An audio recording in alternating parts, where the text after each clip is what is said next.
tanong, may pira ka, may pira ako. Kung ang kalahati ng pira mo idagdag sa pira ko, ang pira ko magiging 30 pesos.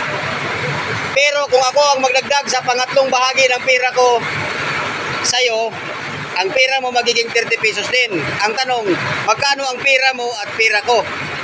Yan. 60. 60 hindi. O, ulitin ko ang tanong. May pira ka, may pira din ako. Kung ang kalahati ng pira mo idagdag sa pira ko, ang pira ko magiging 30. Hindi 30 pesos. Pero kung ako ang magdagdag sa iyo sa pangatlong bahagi ng pira ko, magiging 30 pesos din ang pira mo. So, ang tanong, magkano ang pira mo at pira ko? Mali. Ay kung 60. Alin ba ang 60? No. Ikaw. Ikaw, Dok. Ikaw, sir.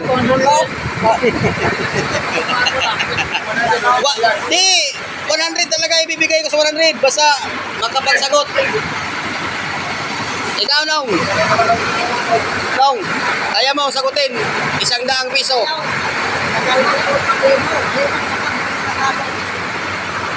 Ang tanong, brother, Tagalog to Ang tanong, may pira ka, may pira ako. Kung ang kalahati ng pira mo idagdag sa pira ko, ang pira ko magiging 30 pesos. Pero kung ako ang magdagdag sa pira mo, sa pangatlong bahagi ng pira ko, ang pira mo din magiging 30 pesos. Ang tanong, magkano ba ang pira mo at pira ko? Bisayain natin. Bisayain. Sa Bisaya, naa kay kwarta, naapog ko'y kwarta. Kung ang katunga sa imong kwarta idugang sa akong kwarta, ang akong kwarta mahimong 30 pesos. Kung ang ako mudugang sa imo sa ikatulurang nga bahin sa akong kwarta, ang imong kwarta mahimo pong 30 pesos. Ang pangutana, pila di ay imong kwarta o pila po ihong kwarta? 15. 15. Ang ako pila?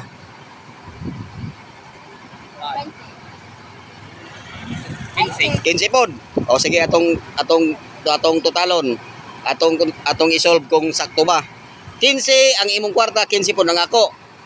Ang katunga sa 15 pila? 150. Oh, idugang nimo sa akong 15, 22.50 ra. So dili mao.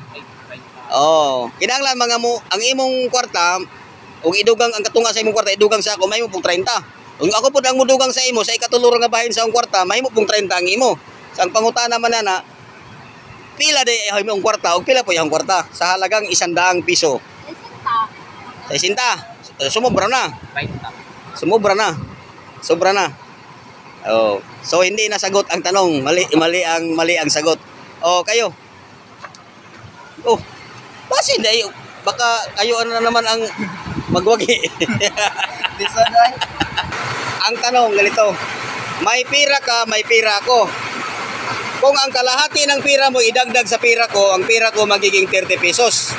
Pero kung ako ang magdagdag sa pira mo sa pangatlong bahagi lang ng pira ko, magiging 30 pesos din ang pira mo.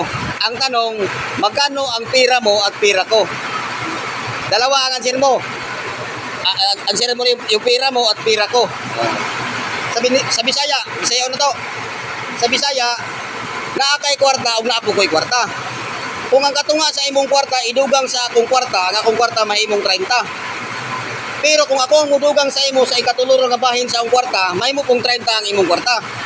So pangutana, pila day imong kwarta o pila po ihong kwarta? Ha? 60. So mali na. Bakit mali kung 60? Kung 60 ang pira mo, 60 din ang pira ko, sumubra. Dahil kung titingnan mo, kung idagdag mo yung kalahati ng pira mo sa pira ko, magiging 30 pesos lang ang pira ko. So, ang pira ko at pira mo, hindi aabot ng 30. Oh, ano sagot mo, ma'am? Yan. Sa lagay 100. Oh, sa lagay 100. Anong sagot mo? 15. 15 sa'yo. Sa akin, pilan? 15 din. O, total natin. Kung 15 ang pira mo, magkano ba ang kalahati ng 15? 750. 750 ang kalahati. Idagdag mo sa pira ko na 15 din, 2250 lang. Ang kalahati ng 15, 5 pesos. Pangatlong bahagi, 5 pesos lang. Idagdag sa pira mo, 20 lang. So, hindi mag-match. Sa Bisaya, kung ang 15 tunga sa 15, 750. Oh. So, hindi na sagot ang tanong. Sige, thank you.